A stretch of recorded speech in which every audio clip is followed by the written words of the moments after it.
நான் அக்குப்ரெஷர் மருத்துவ முறையில் பஞ்சபூதங்களுக்கும் அந்த பஞ்சபூதங்களை தாண்டி ஆறாவது பூதம் அப்படிங்கிற பூதத்துக்கும் சேர்த்து நாடிகள் பார்க்கக்கூடிய முறைகளை கண்டுபிடிச்சி அதுக்கு காப்புரிமை வாங்கியிருக்கேன். ஆக்சுவலாக இந்த முறைகளை கொண்டு என்ன பண்ண முடியும்னு சொல்லிட்டால் நாள்பட்ட நோய்களை கண்டுபிடிக்கவும், தீர்க்க முடியாத நோய்களை கண்டுபிடிக்கவும், காரணம் தெரியாத நோய்களை கண்டுபிடிக்க முடியுங்க அப்படிங்கிறது தான் இந்த மருத்துவ முறையோட பேருண்மை. ஆக்சுவலாக இன்றைக்கு உலகம் முழுக்க பார்த்திங்க அப்படின்னு சொன்னால் வலி அப்படின்னு சொல்லக்கூடியது உச்சந்தலையிலிருந்து உள்ளங்கால வரைக்கும் எல்லா வகையிலையும் வலிகள் இருக்குது.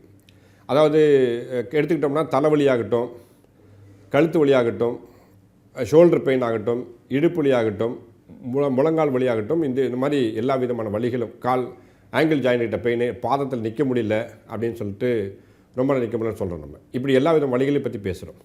இந்த வலிகள் ஏன் உருவாகுது அப்படின்னு சொல்லி கேட்டிங்கன்னா, நம்ம ரத்த ஓட்டம் அப்படின்னு சொல்லக்கூடிய ஒரு ஓட்டத்துக்குள்ளார ஒரு ஹீட் அப்படின்னு சொல்லக்கூடிய ஒரு எனர்ஜி அதிகரிக்கும் போது அந்த அதிகரித்ததனுடைய தன்மை என்ன பண்ணுது அப்படின்னு சொல்லி கேட்டிங்கன்னா இந்த வலிகளை உண்டாக்குது. ஆக்சுவலாக இதுக்கு 1000 காரணங்கள் இருக்குது. ஆக்சுவலாக நம்மளுடைய வேலை பளு அப்படின்னு சொல்லக்கூடியது, அதே மாதிரி வேலையை செய்யாமல் இருக்கிறது, அதே மாதிரி முறையான தூக்கம் இல்லாமல் இருக்குது, சாப்பாட்டில் பிரச்சனை இருக்குது அப்படின்னு சொல்லிட்டு 1000 காரணங்கள் இருக்குது.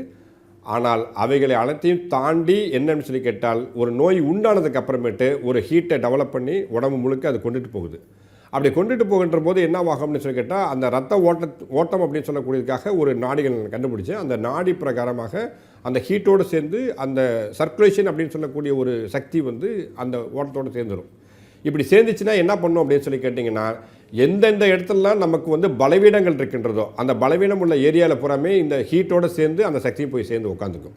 இப்படி உட்காருகின்ற போது அது என்ன பண்ணுது அப்படின்னு சொல்லி கேட்டால் வலிகளை உண்டாக்குகின்றது. அதன் மூலியமாக என்ன பண்ண முடியல அப்படின்னு சொல்லி கேட்டிங்கன்னா, நம்ம இப்படி கை தூக்க முடியலைங்க அப்படின்னு நம்ம சொல்கிறோம், இல்லை காலை இப்படி தூக்க முடியல, இடுப்புக்கிட்ட இப்படி என்ன குனிய முடியல, நிம்மற முடியல அப்படின்னு சொல்லிட்டு என்னென்னமோ பதில் சொல்கிறோம். இவை அனைத்துக்குமே காரணம் என்னன்னு சொல்லி கேட்டால் இந்த வெப்ப சக்திகளுடைய அளவு அதிகரித்து உடம்புல இருக்கக்கூடிய தசைகளில், நரம்புகளில், எல்லாவற்றிலும் ரத்த ஓட்டம் முதற்கொண்டு அனைத்திலுமே என்ன பண்ணுதுன்னு கேட்டால் தோல் முதல் கொண்டு எல்லாத்துக்குள்ளாரையுமே ஒரு விதமான பலவீனத்தை உண்டு பண்ணுது.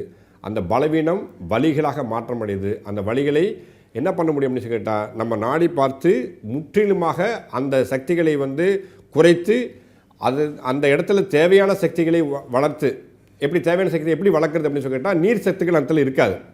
அந்த நீர் சத்துக்களை முழுமையாக அந்த இடத்துக்கு கொண்டுட்டு என்ன பண்ண முடியும் அப்படின்னு சொல்லி கேட்டால் அவர்களை வியாதியிலேருந்து வெளியில் எடுக்க முடியும் அப்படிங்கிறது தான் இந்த மருத்துவத்தோட உண்மை.